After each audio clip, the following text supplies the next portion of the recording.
every step necessary to bring home our people, as we demonstrated with Trevor Reed. And that's what we're going to do here. I can assure you, this is something the President and our national security team are focused on every single day. The President receives regular updates about the status of our negotiations to secure Brittney's release, as well as the release of Paul Whelan and other U.S. nationals who are wrongfully detained or held hostage in Russia and around the world. So we will continue, we'll continue to focus on getting our U.S. nationals home. So additionally, as you might seen, the People's Republic of China launched 11 ballistic missiles towards Taiwan. To speak on this and other foreign policy news of the day, National Security Coordinator for Strategic Communications, John Kirby, is here to join me today, and he'll take over and take your questions. Go ahead. Thank you. Afternoon. As Karine alluded, and I'm sure all of you have covered, overnight, People's Republic of China launched an estimated 11 ballistic missiles towards Taiwan, which impacted to the northeast, the east, and southeast of the island. We condemn these actions, which are irresponsible and at odds with our long-standing goal of maintaining peace and stability across the Taiwan Strait and in the region. China has chosen to overreact and use the Speaker's visit as a pretext to increase provocative military activity in and around the Taiwan Strait. We anticipated that China might take steps like this. In fact, I described them for you in quite some detail just the other day, Monday. We also expect that these actions will continue and that the Chinese will continue to react in coming days. The United States is prepared for what Beijing chooses to do. We will not seek, nor do we want, a crisis. At the same time, we will not be deterred from operating in the seas and the skies of the Western Pacific, consistent with international law, as we have for decades, supporting Taiwan and defending a free and open Indo-Pacific. To that end, Secretary Austin today has directed that the aircraft carrier USS Ronald Reagan and the ships in her strike group will remain on station in the general area to monitor the situation. We will conduct standard air and maritime transits through the Taiwan Strait in the next few weeks, consistent, again, with our long-standing approach to defending freedom of the seas and international law. And we will take further steps to demonstrate our commitment to the security of our allies in the region, and that includes Japan. Beijing's actions are of concern to Taiwan, to us, to partners around the world. You probably saw the G7 yesterday rejected Beijing's attempt to coerce and intimidate Taiwan, which is a leading democracy. The nations of ASEAN also released a statement overnight about the importance of de-escalating tensions in the Taiwan Strait. And today, the Japanese government reported that 5 PRC missiles landed in their exclusive economic zone, noting their grave concern. Another example of how China's actions are undermining peace and security in the region.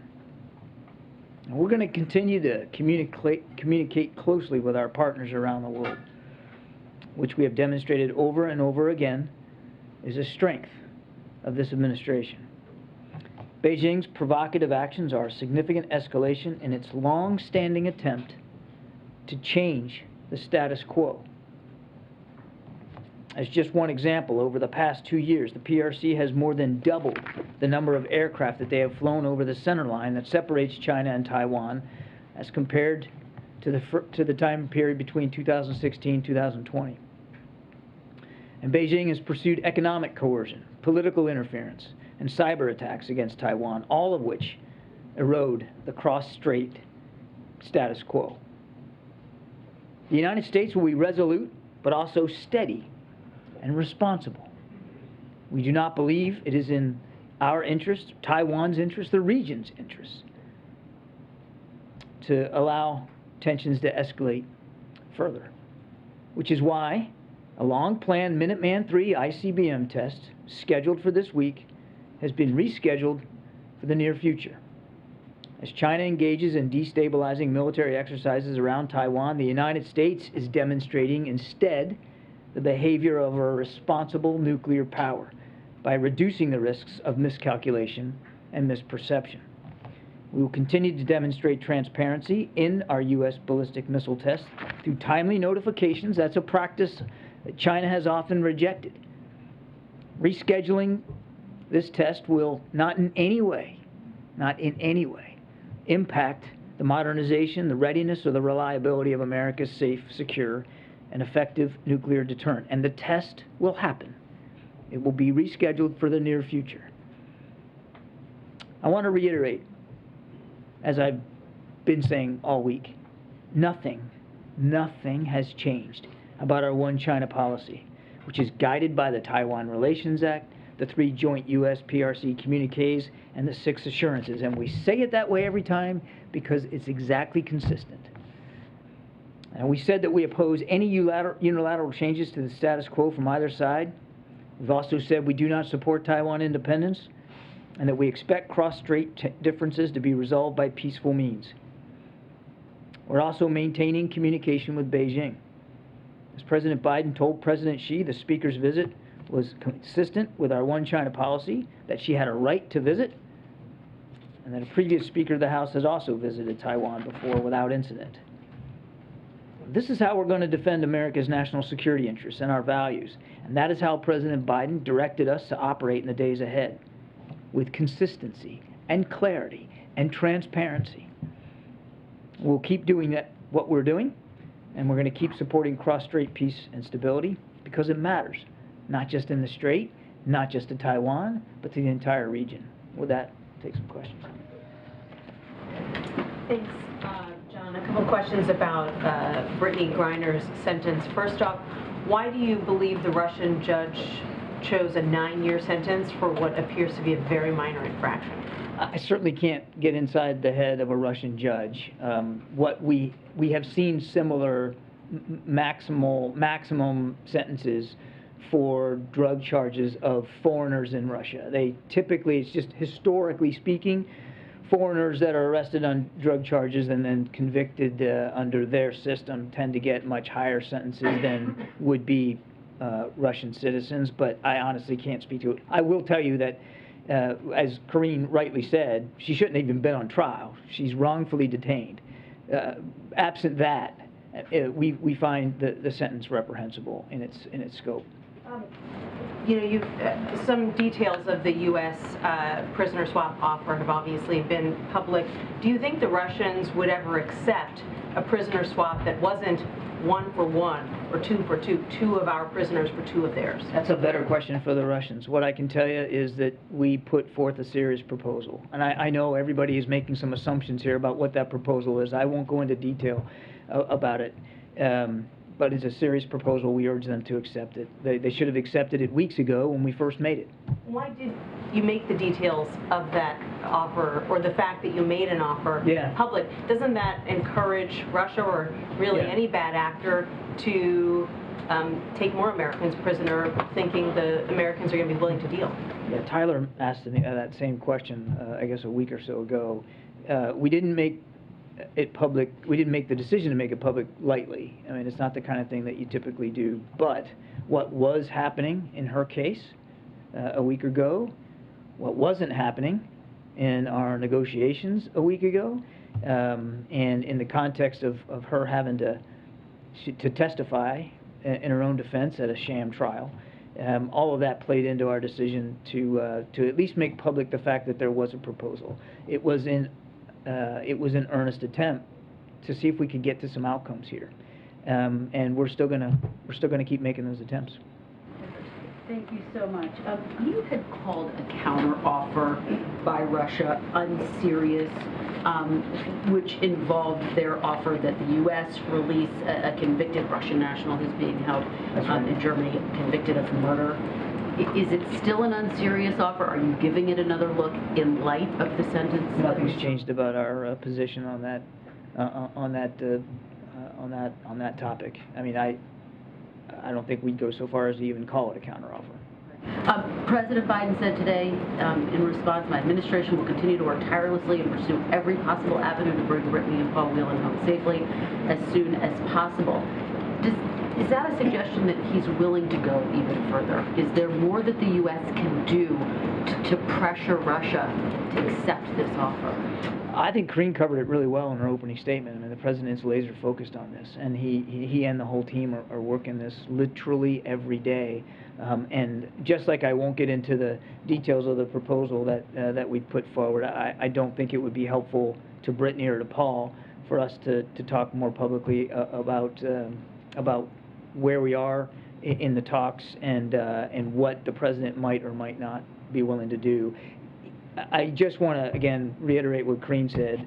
He wants to see Brittney and Paul home, and he's personally involved in seeing to making sure that outcome happens. Very quickly, has the president spoken to Brittney Griner's family? Does he plan to do so? I don't have any recent, in terms of the last couple of days. I don't have any not in the wake of the sentencing. Okay. No. And just very quickly on China, given what China's actions that you talked about at the top, does the administration believe it was a mistake for House Speaker Nancy Pelosi? We have said consistently that the Speaker had a right to go. As Speaker of the House and a member of Congress, she had a right to go. And I know we're all focused on the stop in Taiwan, and certainly given the events of the last 12, 18 hours, understandably so, but she's not just going to Taiwan. I mean, she's moved on now to visits in Japan and South Korea, two treaty allies, Japan in particular, deeply concerned about what's going on. And we'll let the Speaker talk about her travels and what she's learned, what she's heard, what her takeaways are. I won't talk for her.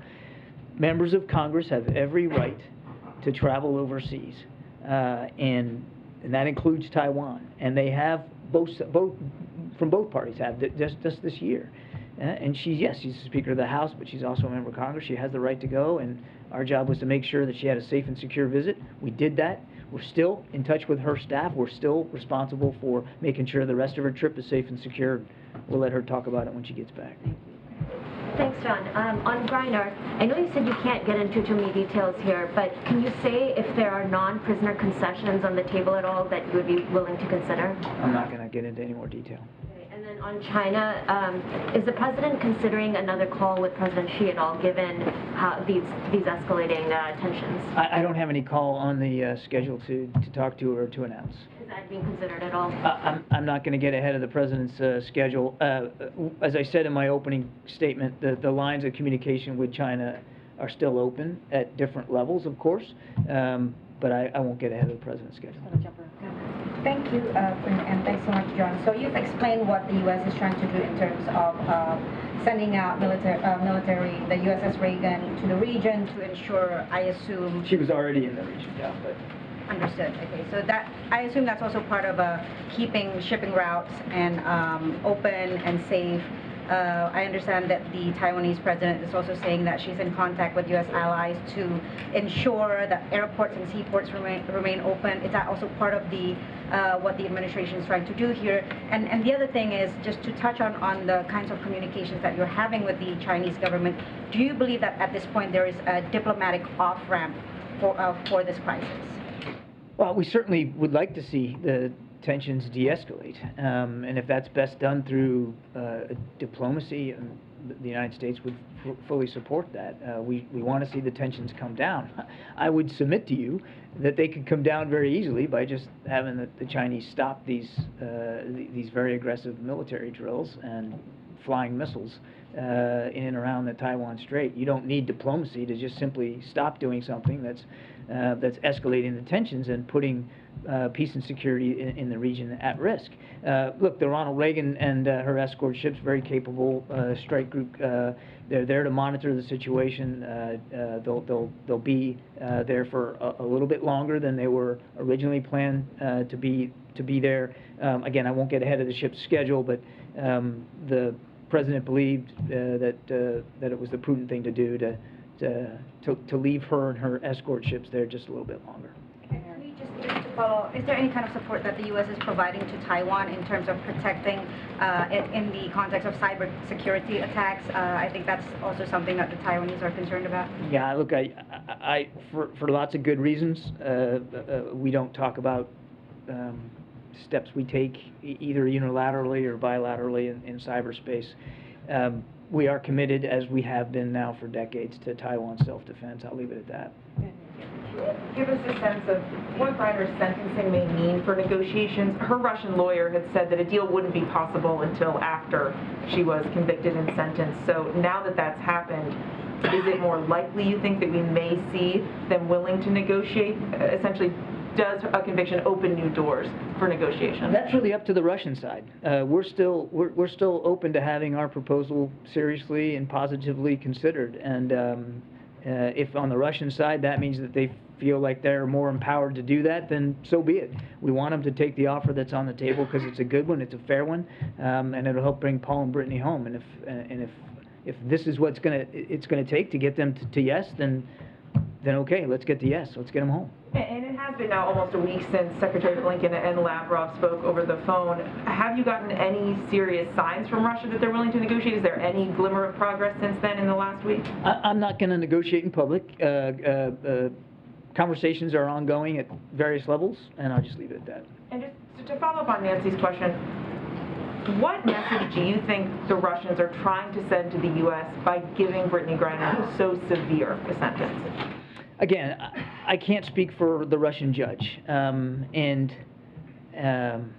your question presupposes that it's a message-sending exercise. Maybe it is, maybe it's not. As I said, historically, what we've seen is foreign-born citizens that are arrested and convicted of drug charges tend to get, just historically, anecdotally speaking, tend to get higher sentences, almost to the max, which in many cases is 10 years in Russia, as opposed to Russian-born citizens of the country convicted of the same offense. It's just, it tends to be the case there. So honestly, I wish I could get inside the judge's head. I can't do it, so I can't define why he chose 9 years. As I said to Nancy, it's a reprehensible sentence. She shouldn't have been on trial to begin with.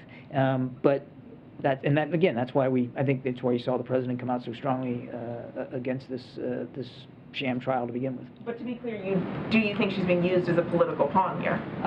We think that Brittney and Paul Whelan are being wrongfully detained.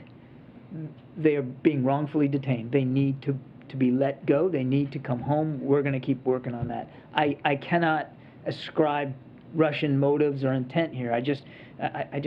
It wouldn't be appropriate for me to try to speculate what's in their heads. All I can do is tell you where President Biden is and the national security team. Wrongfully detained, need to come home. There's a deal on the table. Let's make the deal. Let's get them home. I'll come back there and Peter and then Thanks, John. Why is it that over the last couple of months, President Biden's been so much tougher on Russia than he is on China? I wouldn't agree with the premise of the question, Peter.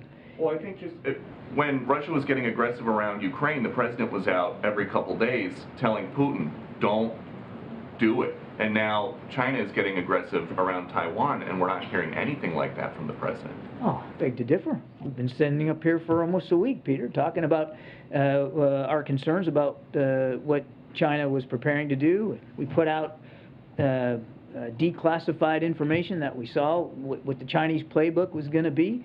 Look, I stood at another podium not long ago, and much of the same way we reacted then, we're reacting now in terms of being honest and transparent about what's going on and calling it out for what it is. And then today, talking about exactly what we're going to do to make sure we can help preserve a free and open Indo-Pacific. So I'm afraid I just challenged the premise of your question. I know you said that there is not a call scheduled with Xi. Is there a reason why? Because President Biden's known him for decades. Yeah. he's got a lot of free time up there in the residence this week. He doesn't have free time. Is there a reason he can't just pick up the phone and call? He's been working all the way through his illness, quite frankly, Peter. So that's a little bit insulting. And as for a It's call, not insulting it is. to It say is. that someone who is isolating by themselves. You suggested he has a lot of free time, as if he's not doing anything, and you know that's not the case, Mr. Ducey. Now look, as for a call with President Xi, I don't have anything on the president's schedule to speak to.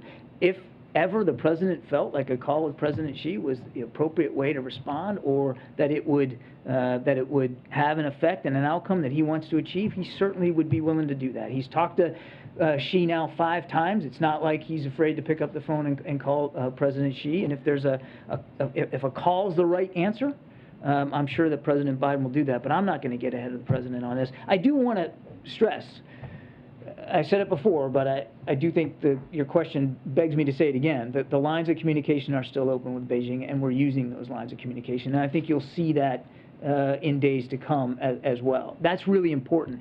And that's one of the reasons why President Biden made that call a week or so ago, was to make sure, and you saw it in Kareen's readout, to make sure that those lines of communication stay open, and they are. Jeremy, and then I'll come to the back. John, you said a few moments ago that the president's been personally involved in Brittney Griner's case. Can you talk about what that has involved beyond getting daily updates on her situation, and whether or not the president would be willing to speak directly with President Putin to negotiate her release and the release of Paul Whelan? When I say personally involved, I mean he's in constant touch with all the members of his team that are working on Brittney's case, and it's not just Secretary of State Blinken, Jake Sullivan, the Special Presidential Envoy for Hostage Affairs, the Deputy Homeland Security Advisor, Josh Geltzer. I mean, there's a lot of people involved in here, and he's driving a process of continual updates that he can get from his team. He's offering guidance to them as needed. You've seen that he has talked to Mrs. Griner herself, and certainly would expect that he's going to continue to have those kinds of conversations going forward. He's staying focused on this. And as for speaking with President Putin directly? Oh, I'm sorry. Again, I don't have, similar to the President Xi, I don't have any calls to announce or speak to with President Putin. The President is comfortable that the proposal that we put forward is a serious one, and he urges the Russians to accept that proposal so we can get Brittney and Paul home. And then you talked about the decision to make public that you had made an offer to the Russians, and you suggested that part of that was perhaps to put some pressure on the Russians because they hadn't been really all that responsive. Do you feel like making that offer public has changed anything? Has changed the status quo? Have you achieved the desired outcome of that decision? Well, she's not home. Neither's Paul. So can we say that making it public had a direct line to bringing them home? Not yet, but we hope it will.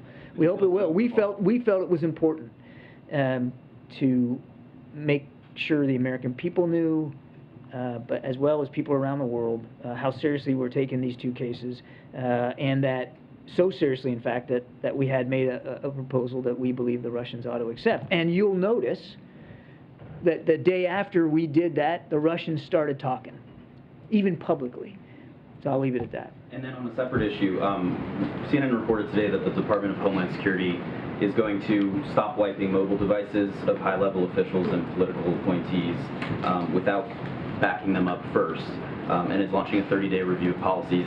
Is the White House directing any other agencies to take similar steps, including the Department of Defense, for example? I'm not aware of any other instructions to other agencies. And then just lastly on Russia more broadly, can you speak at all to this newly declassified intelligence that Russia is preparing to plant fabricated evidence as it relates to this attack on the yeah, I can actually. Prison? Yeah. So I can share, based on downgraded intelligence, that we expect that Russian officials are planning to falsify evidence in order to attribute the attack on the Olenivka prison on the 29th of July. They're going to try to attribute that attack to the Ukrainian armed forces. We anticipate that Russian officials will try to frame the Ukrainian armed forces in anticipation of journalists and potential investigators visiting the site of the attack. In fact, we've already seen some spurious press reports to this effect where they have planted evidence. We have reason to believe that the that Russia would go so far as to make it appear that Ukrainian HIMARS, the high mobility advanced rocket systems that have been so much in the news lately, were to blame, and to do that before journalists arrived on site. And again, we're beginning to even start to see some press reporting to that effect. Okay, way in the back in the blue, way in the back. It's me. You've been listening to the daily White House press briefing, and John Kirby condemned the Chinese missile attack, saying Speaker Pelosi had a right to visit Taiwan. He's been saying that for a while. He also discussed the Brittney Griner conviction and said that she should have never been on trial, and the U.S. has made a serious offer to secure her release. To continue watching, you can head right now to cbsnews.com/briefing. Keep watching it there, but we are going to take a quick break. We got a lot more news. You're streaming CBS News, always on.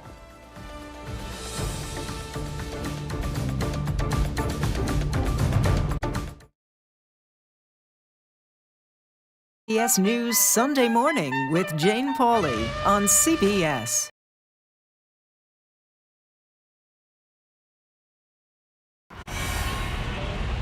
You ready? A generation of kids opens up on CBS Reports. I just want to be like a regular kid. Their world, their struggles, their voices. What if I was white? A lot of people like to call names and make you feel ashamed for being proud of who you are. Now streaming Gender. I did not realize that you could change your gender. Realizing how you feel. You can be a boy, sometimes you feel like a girl, sometimes you feel like both. Redefining who you are. Identify as trans. Gender fluid. Non-binary and queer. Is the idea of gender a thing of the past? And to be yourself, always, no matter what anyone says, I love you. Are the kids all right? Gender. Now streaming on the free CBS News app. I'm Norah O'Donnell in our nation's capital. We're here at the White House with the President of the United States. Thanks for having me. I appreciate it. We've never done an interview like this before. That's correct. Tonight, a congressional investigation sparked by reporting from CBS News. What's your message to consumers? They need help now. Tell him I feel it. The CBS Evening News with Norah O'Donnell from Washington, D.C. on CBS and streaming on Paramount+. We will witness yet another moment in history. Want to go someplace new? Yeah, you do. See something new. Learn something new. Meet someone new. Nate B in the house. There's always something new under the sun. CBS Mornings, weekdays. When weather is about to get extreme. We're talking about hail, we're talking about tornadoes, damaging wind. Every second counts. Let's now take a look at what that really means to you. That's why CBS News and the Weather Channel have come together to bring you virtual weather technology so advanced, so real. We can show you what it's going to look like when the storms come through. You'll see what will happen, where it will happen, before it does. Feel the forecast on CBS News. Time